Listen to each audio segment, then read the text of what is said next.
Kahit nagbabalik na sa showbiz, lagi pa rin sinasabi ng award-winning actress na si Marian Rivera na number 1 priority niya ang mga anak na sina Sia at Sixto. Pero hindi ba mahirap balansehin ang pagiging hands-on mom at responsibilidad sa pag-aartista? Yan ang isa sa mga inusisa na naging panayam na batikang actress sa Mother's Day episode ng GMA Pinoy TV Podcast kamakailan lang.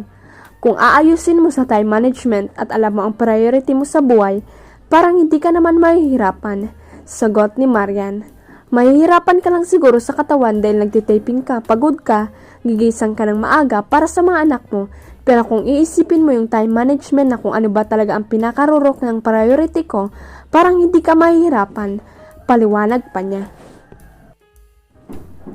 Nang tanungin naman siya kung ano ang best part sa pagiging isang ina, ito raw yung maramdaman niya ang pagiging nanay. Priceless talaga siya. Yan ang pinagpapasalamat ko kay Lord kasi iba talaga kapag nanay ka. Uwi ka ng celebrity mom. Patuloy niya ang daming magbabago na maganda para sa'yo. Ang dami mong adjustment na yung mga akala mo hindi mo kayang gawin pero kaya mo pala gawin para sa mga anak mo. Todo ang pag-alalay ni Alden Richards kay Catherine Bernardo nang tumanggap sila ng award bilang Box Office King and Queen.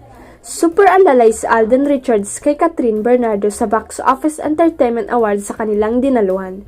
Sa naturang event, tumanggap si Alden ng Box Office King Award para sa kanyang pelikulang 5 Breakups and a Romance, habang si Catherine naman ang Box Office Queen para sa pelikulang A Very Good Girl.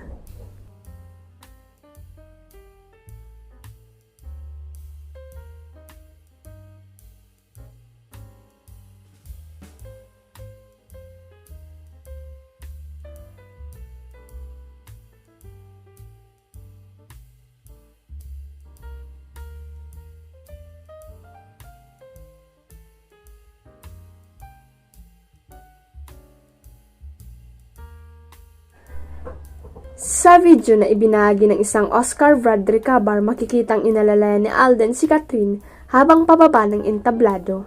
One of the most important gentleman rules. He knows how to deal with a woman correctly. The way he held a lady is just one of many gestures that make a gentleman. Ayon sa post.